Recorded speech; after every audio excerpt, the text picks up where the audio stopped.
These period pieces overall have a particular purpose.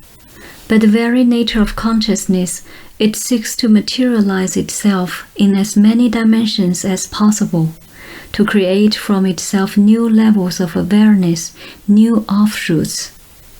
In doing so, it creates all reality. Reality, therefore, is always in a state of becoming. The thoughts that you think, for example, in your actor's roles are still completely unique and lead to new creativity. Certain aspects of your own consciousness could be fulfilled in no other way. When you think of reincarnation, you suppose a series of progressions. Instead, the various lives grow out of what your inner self is. They are not thrust upon you by some outside agency. They are material development, as your consciousness opens up and expresses itself in as many ways as possible. It is not restricted to one three-dimensional lifetime, nor is it restricted to three-dimensional existence alone. Your consciousness then takes many forms, and these forms need not be alike anymore, say that a caterpillar is like a butterfly. The soul entity has complete freedom of expression. It changes its form to suit its expression, and it forms environments like stage settings and worlds to suit its purposes. Each setting brings forth new developments. The soul or entity is highly individualized spiritual energy. It forms whatever body you now wear and is the motive power behind your physical survival, for from it you derive your vitality. Consciousness can never be still, but seeks further creativity. The soul, therefore, or entity, endows three-dimensional reality and the three-dimensional self with its own properties. The abilities of the entity lie within the three-dimensional self. The three-dimensional self, the actor, has access to this information and to these potentials. In learning to use these potentials, in learning to rediscover its relationship with the entity, the three-dimensional self raises still further the level of achievement, comprehension, and creativity. The three-dimensional self becomes more than it knows. Not only is the entity strengthened, but portions of it, having been actualized in three-dimensional existence, now add to the very quality and nature of that existence. Without this creativity, planetary life in your terms would always be sterile. The soul entity then gives breath to the body and to the three-dimensional self within it. The three-dimensional self then goes about its purpose of opening up new areas of creativity. Entities or souls, in other words, send out portions of themselves to open up avenues of reality that would not exist otherwise. The three-dimensional selves, in existing within these realities, must focus their attention there completely. An inner awareness gives them a source of energy and strength. They must, however, come to understand their roles as actors, finally from their roles and through another act of comprehension, return to the entity. There are those who appear within this place fully aware. These personalities willingly take roles, knowing that they are roles in order to lead the others toward the necessary realization and development. They lead the actors to see beyond the selves and settings they have created. These personalities from other levels of existence oversee the play, so to speak, and appear among the actors. Their purpose is to open up within the three-dimensional cells those psychological doorways that will release the three-dimensional self for further development in another system of reality. You are learning to be co-creators. You are learning to be gods as you now understand the term. You are learning responsibility, the responsibility of any individualized consciousness. You are learning to handle the energy that is yourself for creative purposes. You will be bound to those you love and those you hate, though you will learn to release and lose and dissipate the hatred. You will learn to use even hatred creatively and to turn it to the higher ends, to transform it finally into love. I will make this clearer in later chapters. The settings in your physical environment, the sometimes lovely paraphernalia, the physical aspects of life as you know it are all camouflages. And so I call your physical reality a camouflage. Yet these camouflages are composed of the vitality of the universe. The rocks and stones and mountains and earth are living camouflage, interlocking psychic webs formed by minute consciousnesses that you cannot perceive as such. The atoms and molecules within them have their own consciousness, as do the atom and molecules with your body. Since you all have a hand in forming this physical setting, and since you are ensconced yourself in a physical form, then using the physical senses you will only perceive this fantastic setting. The reality that exists both within it and beyond it will elude you. Even the actor is not entirely three-dimensional, however. He is a part of a multidimensional self. Within him, there are methods of perception that allow him to see through the camouflage settings, to see beyond the stage.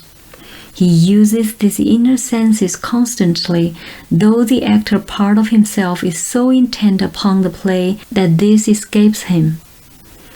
In a large manner, the physical senses actually form the physical reality they seem to only perceive.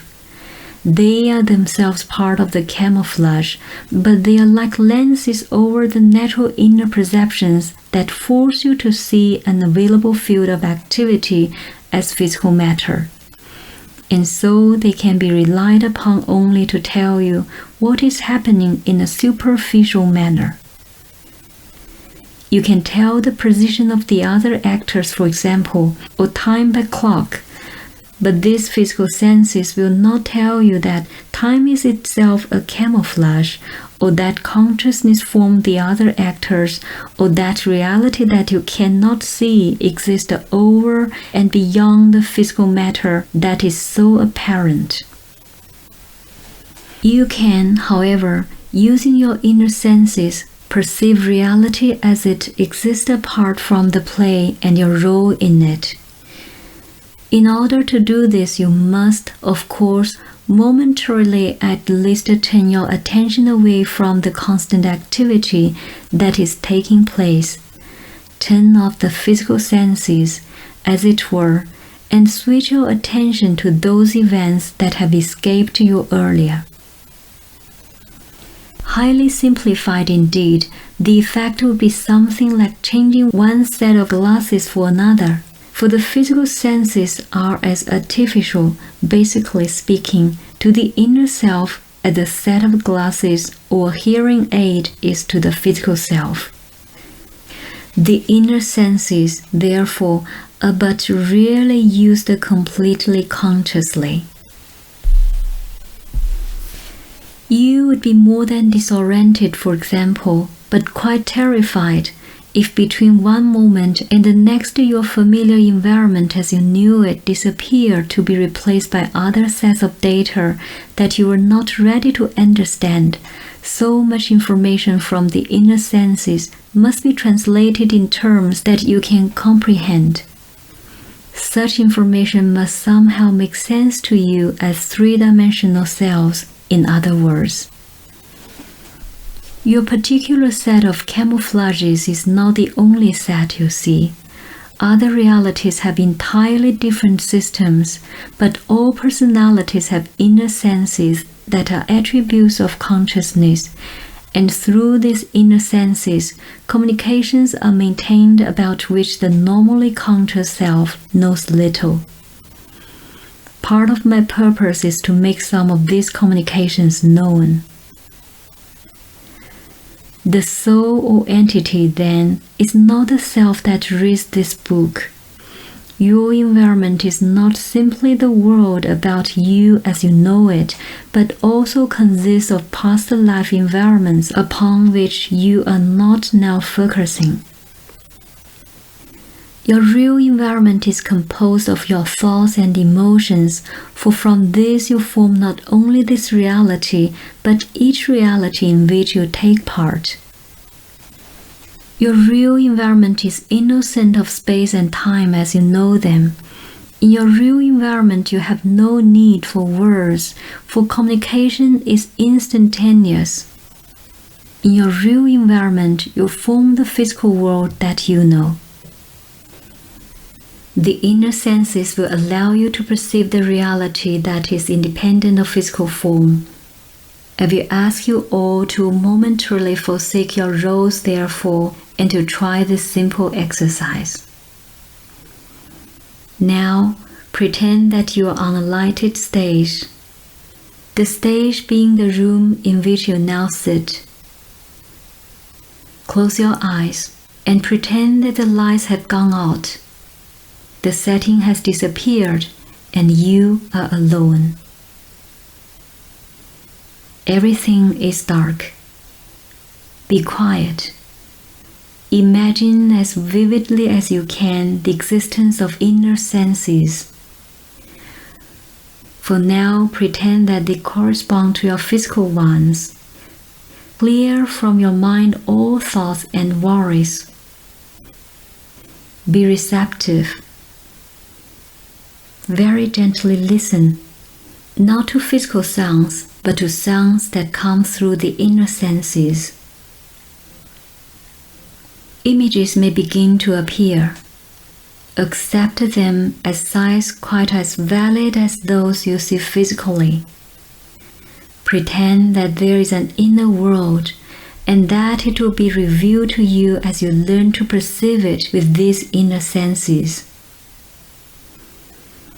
Pretend that you have been blind to this world all your life and are now slowly gaining sight within it. Do not judge the whole inner world by the disjointed images that you may at first perceive, or by the sounds that you may at first hear, for you will still be using your inner senses quite imperfectly.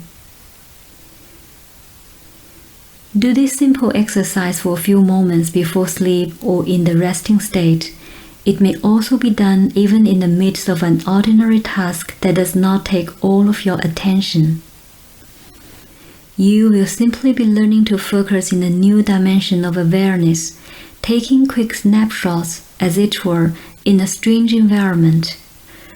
Remember that you will only be perceiving snatches. Simply accept them, but do not attempt to make any overall judgments or interpretations at this stage. 10 minutes a day to begin with is quite sufficient. Now the information in this book is being directed to some extent through the inner senses of the woman who is in trance as I write it. Such endeavor is the result of highly organized inner precision and of training. Zuber could not receive the information from me. It could not be translated nor interpreted while she was focused intensely in the physical environment. So the inner senses are channels that provide communication between various dimensions of existence. Yet, even here, the information must be distorted to some extent as it is translated into physical terms. Otherwise, it would not be perceived at all.